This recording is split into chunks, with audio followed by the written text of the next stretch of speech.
There are over 33 million businesses in America. And did you know that 1 out of 3 actually have a website? So that means over 20 million or close to 20 million don't have a website.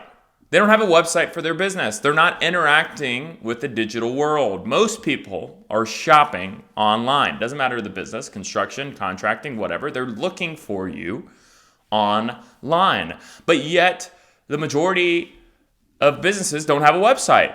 So going into 2024, it is a must that you have a website for your business. It is a must that you're interacting with the digital world. Okay, so there's an opportunity here. There's an opportunity for you to start a business. And before I get into this, let me just tell you, my name's Nate Jones. I run this channel, make videos about entrepreneurship, how to start a business, and content like this. So if you like this type of content and you want to continue to get more, please hit like and subscribe. Okay, so the digital tools industry has never been bigger than it has. I know this because in my business, I own an insurance agency and I own a couple other businesses, but in every business that I have, I probably interact with about 5 to 6 online tools. I have a CRM, I have a management system, I have accounting software, I have my website, I have a marketing portal. I have all these different things that I interact with my business so that I'm successful. I have online tools. So when I heard this article from Forbes saying that 1 out of 3 businesses have a website, I probably was like, that's insane. And I was like, what other tools are they not using in their business that could transform their business? And I was thinking, I'm always thinking of business ideas, different things in which I can share with you guys on how to make more money. And I was like, wow, is there not a better opportunity for you to come in and start selling digital packages to clients? And when I say digital packages, I would not get in the business of just creating websites because that's a one-hit wonder type of business. It's like roofing, right? I go roof a house. I'm not going to roof that house again. I may get a referral, blah, blah, blah. But really, that's a one-hit wonder type of business. A website, you can say, hey, you're going to pay me to build it out. I'm going to continue to manage it, maybe do blog posts, but you're going to get paid for that first initial website, maybe around $500 to $2,000, depending how good you are, and then they're not going to continue to pay you. So what I'm trying to say is that there is an opportunity for you to start selling digital packages to other businesses. And what that includes is, hey, we're going to build your website. We're going to manage your social media. We're going to create social media profiles if you don't have them. We're going to put you on different websites that are online registries. You know, these are super important because people don't always search on Google. They search on different types of, just random, like Manta, right? They just search on there. They're searching for businesses. Wherever people are searching, you need to be. And also on that website, they need to provide, I think there's a massive opportunity in this specific industry. I think contracting, so many contractors, and I work with a lot of contractors in my business, and the majority of them don't have websites. They don't have websites, and they're running around like crazy, sending invoices, sending all this stuff, and they're spending all this time, them interacting with their client instead of automating that online. People would rather purchase things online. They'd rather pay you online. They would rather sign their contracts online. You should have your website doing all the work, all the admin work for you. And building out this for specific industries, I believe, is a multi-million-dollar business idea. Just for contracting alone. People should be able to schedule estimates on your website. They should be able to pay invoices on your website. They should be able to upload files on your website of what they've seen. They should be able to have that website as their go-to source for any updated information. Well, often that's not the case. That's not the case in a lot of businesses. A lot of times you'll go to a website and there'll be maybe 3 or 4 pages and they can't really do anything. They're not really getting information. They're not really gaining any insight to what they're really wanting. So providing digital tools is essentially creating and mapping out the digital side of their business.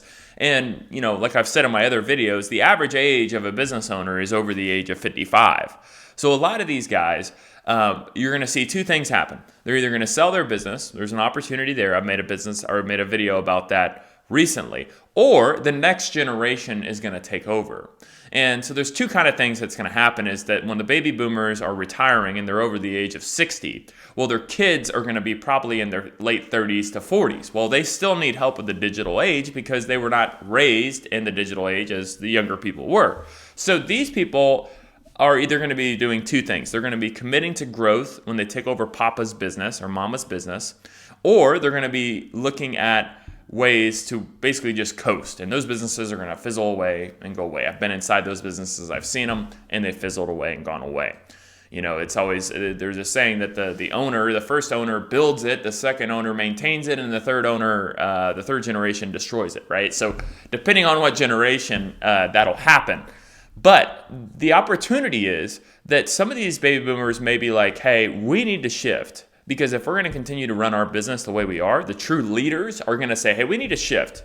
We need to start building out our digital side of our business because that's where people are, right? So like my business, we show up on Google across the entire nation because we know that that's where people are. People are shopping on Google. Now, are people not shopping on Google? Correct. But what's the easiest way to interact with other people in business? Well, it's to shop on Google, be in the mall. If you're not in the mall where people shop, then you can't make sales, right? So be in the mall.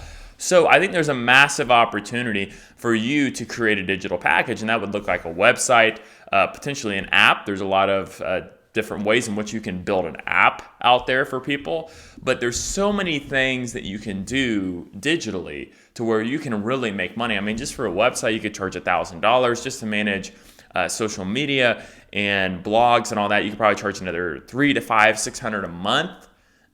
If you're building out other applications, if you're building out specific things on the website, you could charge even more. I mean, I'm thinking about $5,000 to $10,000 a year per client. So you have 10 clients, that's $100,000, okay? Over $100,000, $120,000 a year, okay? You build out a business of 50 clients paying you $1,000 a month. I mean, or not $1,000 a month, but maybe you're making $10,000 a year off of it or $5,000 a year. I mean, that's some serious money, $250,000 to $500,000 in this business. And the nice thing about this business is you can operate it from anywhere. You can operate it from your house. You can operate it digitally. You can outsource things to a VA. People know that a digital company is probably not going to have a brick and mortar office. So the nice thing about that is there's no really licenses. You could literally call anybody in any state. You could interact, and there's so many businesses, and really your odds are pretty good. And when you're prospecting, I would say the best way to sell in this business is to cold call, is to look around and go research people. If people have a Facebook, a business has a Facebook, but they don't have a website, call them, email them. Call them, email them, create content online showing what you're doing. I mean, there's so many things that you can do in this business, and that's the thing is that a lot of people will not embark on this, or they'll embark on it and they'll fizzle out because they don't see a lot of progress. But like I said, if you're making that much money on one client, you have to realize that not everybody's a fit. Not everybody's looking to transform their business digitally. Not everybody's looking to get in that area. A lot of people are just coasting. A lot of people do not want to make that next step and make an investment into their future, so they're going to be around in 10 years. Because the businesses that don't, they're not going to be around. Okay, so be okay with rejection. That's in every business. But there's a massive opportunity going into 2024. Every year that these people do not transform their business to be able to interact digitally is another year that they're probably going to be closer to going out of business. So give me a like and subscribe if you like today's video. Let me know your thoughts. Do you think a lot of businesses should be in the digital world? And thank you.